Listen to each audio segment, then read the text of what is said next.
ஜோதிட தகவல்ல ஒருத்தர் ஜாதகத்துல எப்படிப்பட்ட கிரகமைப்பு எப்பொழுது திருமணத்தை நடத்தி வைக்கும் என்பதை பற்றி ஒரு சில தகவல்கள் உங்களிடம் கூறவில்லை. ஒருத்தருடைய ஜாதகத்துல கல்யாணம் எப்போ நடக்கும்னு பாத்தீங்கன்னா அதுக்கும் ஜாதக ரீதியாக அமைப்புகள் நல்லா இருக்கணும், நல்ல தசாபுத்தி நடக்கணும். லக்ன பாவத்துக்கு 7ஆம் இடம் திருமண வாழ்க்கையை குறிக்கக்கூடிய ஸ்தானம் ஆகும். 2ஆம் வீடு குடும்ப வாழ்க்கையை குறிக்கக்கூடிய ஸ்தானம் ஆகும். 2-7ல சுபகிரகம் இருந்து சரியான வயசுல ஒரு சுபகிரகனுடைய தசாபுத்தி நடந்தால் உங்களுக்கு பார்த்தீங்கன்னா நல்ல ஒரு வாழ்க்கை ஏற்படுவதற்கான வாய்ப்புகள் ஜாதிரியாக உங்களுக்கு ஏற்படும். 2-7ல எந்த ஒரு பாவகிரகமும் இல்லாம 2-7ல சுபகிரகம் இருந்து சரியான வயதுல இந்த 2-7ல இருக்கக்கூடிய சுபகிரகனுடைய தசாபுத்தி நடந்தால் எடுப்பிலேயே ஒரு நல்ல வாழ்க்கை அமையக்கூடிய ஒரு வாய்ப்புகள் உண்டாகும். திருமணம் குறிப்பாக எப்பொழுது நடக்கும் என பார்க்கின்ற பொழுது 7ல ஒரு சுபகிரகம் இருந்து அந்த சுபகிரகத்துக்கு தசாபுத்தி நடைபெற்றாலும், ஒருவருக்கு சுக்கிரனுடைய ஆண்கள் ஜாதகத்துல சுக்கிரனுடைய தசாபுத்தி நடந்தாலும், அடுத்து உங்களுக்கு பெண்களுக்கு பார்த்தீங்கன்றால் செவ்வாய் தொடர்புடைய தசாபுத்தி நடந்தாலும் ஒரு சிறப்பான மன வாழ்க்கையை ஏற்படக்கூடிய ஒரு யோகமானது உண்டாகும். ஒரு சிலருக்கு பார்த்தோம் என்றால் ஒரு சில காரியங்களுக்காக ஒரு சில இடையூறுகள் கொடுக்கும் ஜென்ரலாக. எப்படிப்பட்ட அமைப்புனா 2-7ல பாவகிரகம் இருந்தால் அந்த நேரத்துல ஒரு குறிப்பிட்ட நேரத்துல திருமண முயற்சிகள் மேற்கொண்டால் தேவையில்லாத இடையூறுகள் ஏற்படும். அதே மாதிரி ஒரு ஜாதகத்துல 7ல ஒரு சுபகிரகம் இருந்து 7ஆம் அதியோடு சுபகிரகம் இருந்து அந்த சுபகிரக திசை பத்தி எப்ப நடக்குதோ அந்த நேரத்துல ஒரு நல்ல வாழ்க்கை அமையறதுக்கான வாய்ப்புகள் உண்டு.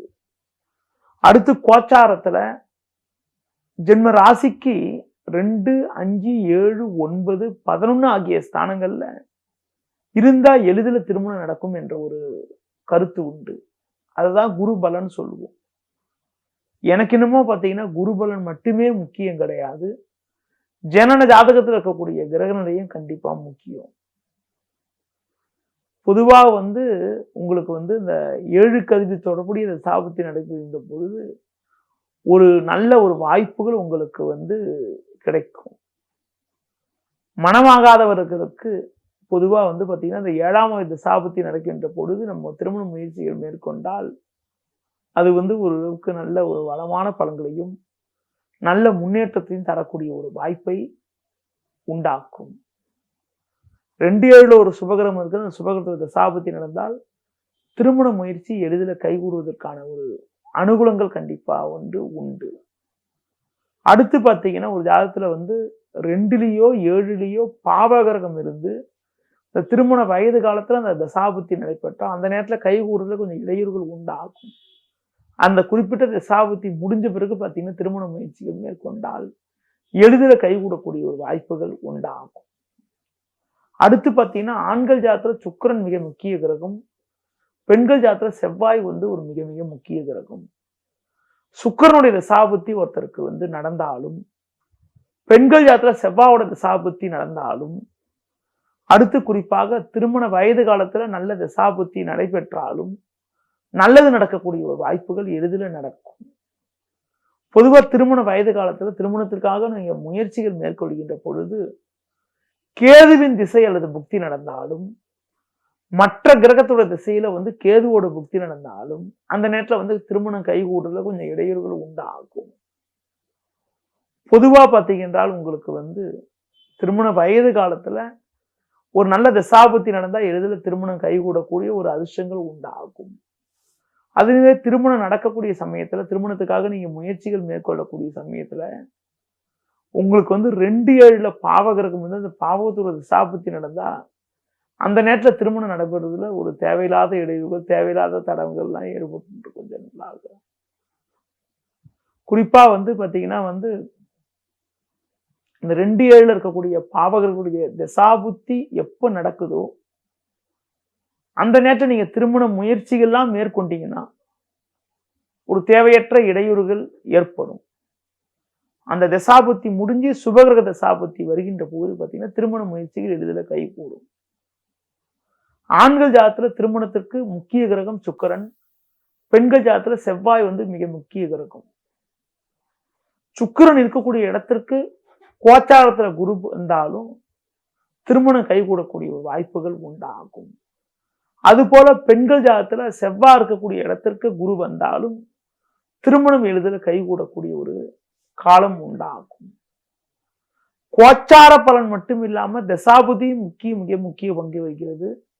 தசாபுத்தி ரீதியாக பார்த்தீங்கன்னா 2-7 பாவகிரகம் இருந்தாலும், சுக்கிரனோட பாவகிரகம் இருந்தாலும், செவ்வாவோட பாவகிரகம் இருந்தாலும், அந்த நேரத்தில் தசாபுத்தி நேரத்தில் வந்து திருமணத்துக்கான முயற்சிகள் மேற்கொண்டால் ஒரு தேவையில்லாத இடையூறுகளாக ஏற்படக்கூடிய வாய்ப்புகள் உண்டு.